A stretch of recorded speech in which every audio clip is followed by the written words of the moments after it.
before I started working in tech. I am currently a project manager, non-technical, non-IT, for a publishing company, kind of like a small software publishing company. But I just kind of wanted to talk about some of my experiences being in the tech world, and again, 10 things that I really wish someone had told me beforehand. Also, I'm sitting on the floor because this is like the best lighting, so please don't worry about that. I do have a list that I'm gonna be referencing, so that's why I'm gonna be looking down. But number one, tech is a very wide umbrella. I think for most people, myself included, when you think tech, you think of like software engineers, or anyone that just has like a hard STEM background. I don't have that. I studied political science with a little bit of econ. I would say numbers are not necessarily my forte, but I'm not bad at them. And I definitely don't know how to code. So that's the number one thing I wish someone had told me. I feel like if I had known that, I probably would have gotten into the industry a bit earlier. And then also I wouldn't take people that are tech influencers super seriously, because a lot of times they're like tech marketing, maybe fintech, but you know, not, I guess, hard general engineers. But number two, so you should always be trying to grow your education, your outside education in a technical role. So a lot of times that means like certifications, workshop type things, just sort of anything that you can do outside of work is really going to be the best for your career path.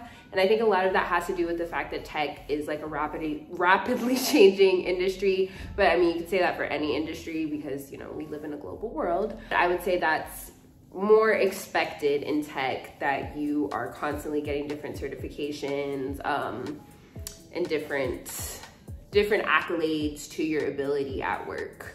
So very important. Number three, tech companies restructure a lot. I think this one is super important if you're interested in getting into tech or if you're like new in tech. But I've asked people that have been in the tech game for like 10 plus years, and they were saying that restructuring is fairly common and it happens maybe more than like a normal job or a normal economy sort of life cycle would go.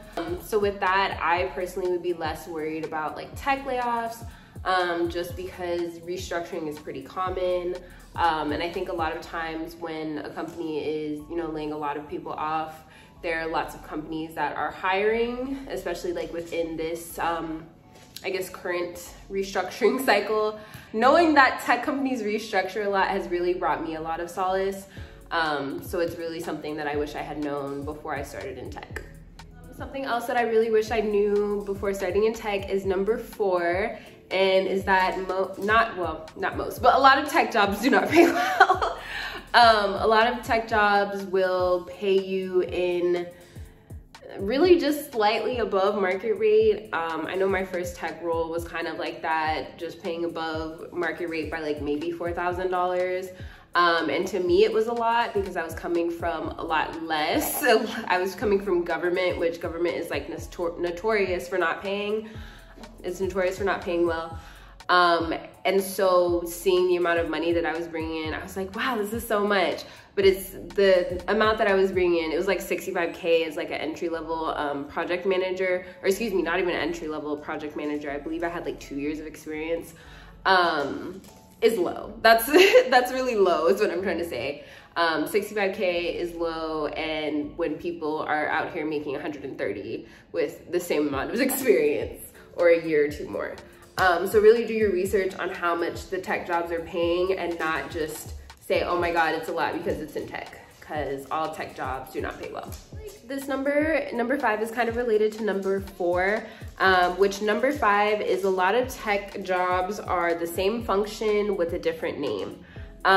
So this is kind of a difficult concept, I feel like, to explain if you're not super familiar with it when you see it.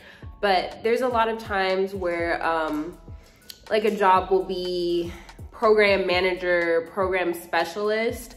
Technically they're the same functions within the job, and essentially the same job, but they have different names.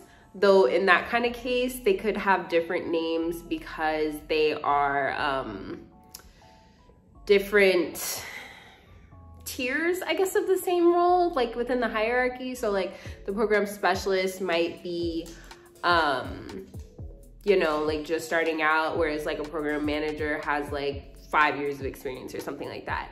But you also have cases where it's like account executive and project manager. Depending on what the job description is, that could be the same job. And I think oftentimes when we say account executive, that can also mean like sales roles, but it really all depends. And I feel like that's one of the tricky things about tech that you maybe don't get in other industries, and something I wish I had known before signing on to roles. Number 6, there are many tech roles that do not actually require educational background. So you don't need a college degree, or you don't need a college degree within a certain subject, or you know, you don't need a professional or advanced degree, so like an MBA, something like that. But typically the roles that I'm thinking about are those that are like, you don't need a bachelor's education, and you can really get around that in tech by getting certifications. I really wish I had known this, because when I was in college, I definitely would have worked towards some of those certifications just so that I could get better jobs, you know, upon graduating, and also get better jobs while I was in school. Because that would have been fabulous to have, you know, decent money while also being a student. So if you're a student and watching this, even a high school student, go learn a cert and see what you can do with it. Number 7. So tech is a very well-paying industry overall, but it's definitely not the highest paying industry. I don't know exactly what the highest paying industry is, but it's not necessarily tech. So I think that's an important thing to remember if you are planning on pivoting into tech from another career. You might, you know, especially if you're just in it for the money, which, hey, a lot of us are, I would really urge you to think about like what makes the most money that you could do, you know, with the resources that you have or with the time that you're willing to spend, other than just assuming that tech is a good choice, especially because the tech market is very oversaturated right now. So, and of course the layoffs. So lots to think about in that aspect, but there are other higher paying industries in tech. This is also kind of related to 8, but I'm gonna call this 8.A. A lot of the perks that are included with tech jobs are not necessarily perks, and they're not necessarily perks in that they are something that that company is forced to provide.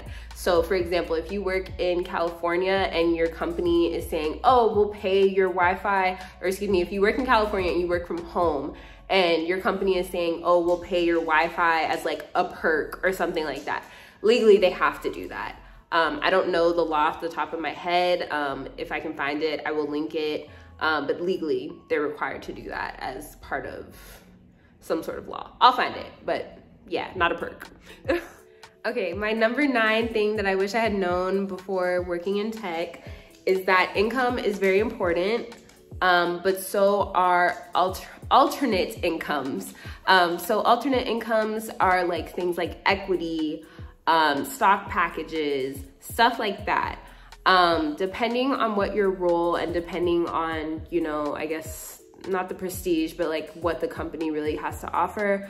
A lot of companies will offer you equity, which equity can be really cool. You can sell it back to the company and it's like a nice, you know, way for you to, I guess, make extra money. But with equity, you also kind of have to be careful because if a job is offering you equity and, you know, your equity options aren't vested until, you know, you've been there for 8 years or something. I don't completely know how long it has to be or if it really matters.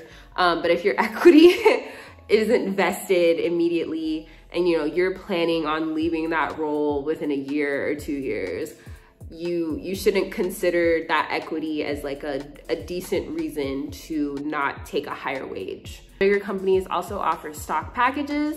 And of course, like fintech companies are kind of notorious for this.